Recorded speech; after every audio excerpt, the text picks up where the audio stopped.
Hi friends, எல்லோரும் எப்படி இருக்கீங்க? இன்றைக்கி நம்ம வீடியோவில் என்ன பார்க்க போகிறோன்னா உளுந்து இல்லாத மெதுவடை தான் பார்க்க போகிறோம். வாங்க இது எப்படி செய்யலான்னு பார்க்கலாம். அதுக்கு கொஞ்சமாக எண்ணெய் விட்டுக்கலாம்.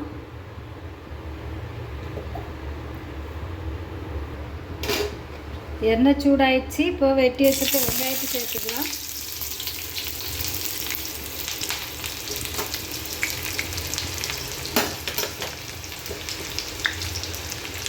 பொடியை கட் பண்ண பச்சை மிளகா, கருவேப்பிலை மூணையும் சேர்த்துக்கிடுவோம்.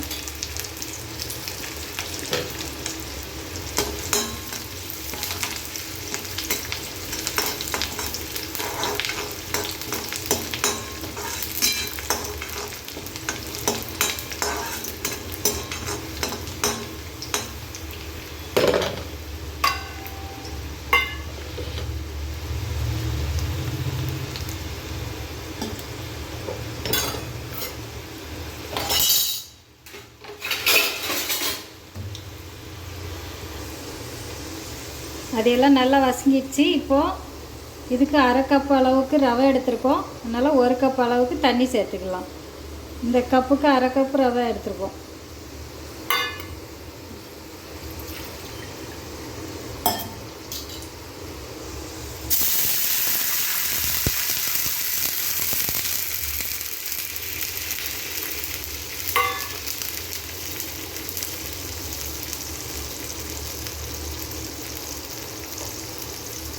தண்ணி சேர்த்தாச்சு. இதுக்கு தேவையான அளவு உப்பு போட்டுக்கலாம். இது நல்லா கொதிக்கட்டும்.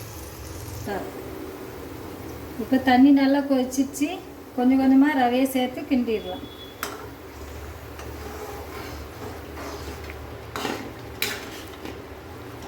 கட்டி இல்லாமல் நல்லா கிண்டி எடுத்துக்கோங்க.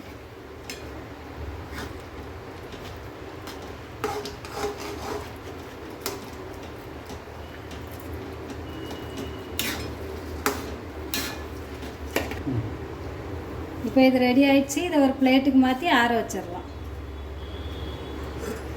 இப்போ ஒரு 3 உருளைக்கிழங்கு எடுத்து வேக வச்சுருக்கோம். இதை நீங்கள் கையண்டும் மசிச்சுக்கலாம். அப்படி இல்லைன்னா இதில் துருவி எடுத்துக்கலாம். இப்போ உருளைக்கிழங்கு நல்லா மசிச்சு எடுத்துக்கிட்டோம். இதையும் இந்த ரவை கூட சேர்த்து நல்லா பிசைஞ்சு எடுத்துக்கலாம். பாருங்க, இந்த அளவுக்கு பிசைஞ்சு எடுத்துருக்கோம். இப்போ எண்ணெய் சூடாகிட்டுருக்கு. போட்டு எடுத்துடலாம். இந்த அளவுக்கு உருண்டை பிடிச்சிட்டு இதை இப்படி கையில் வச்சு தட்டிட்டு ஒரு ஓட்டை ஓட்டு கையை தண்ணியில் லைட்டாக தொட்டுக்கோங்க.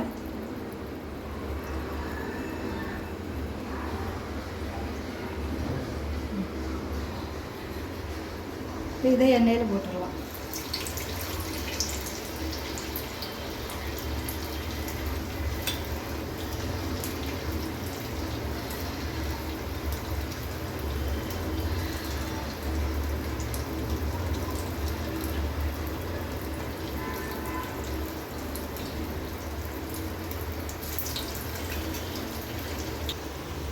இப்போ ஒரு சைடு வந்துடுச்சு. திருப்பி விட்டுக்கலாம்.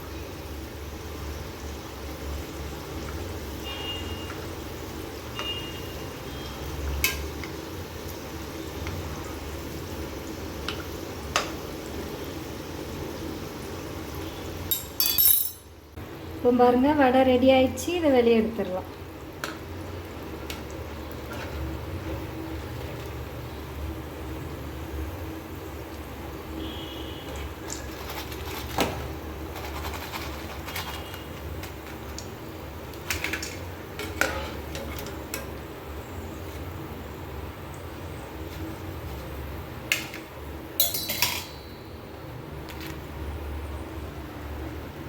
பாருங்க, அழகான உளுந்து இல்லாத மெதுவடை ரெடி ஆயிடுச்சு.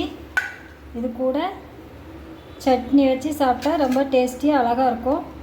இந்த வீடியோ உங்களுக்கு பிடிச்சிருந்தா லைக் பண்ணுங்கள், ஷேர் பண்ணுங்கள், கமெண்ட் பண்ணுங்கள், சப்ஸ்கிரைப் பண்ணுங்கள். மறக்காமல் பக்கத்தில் உள்ள பெல் பட்டனை கிளிக் பண்ணுங்கள். தேங்க்யூ.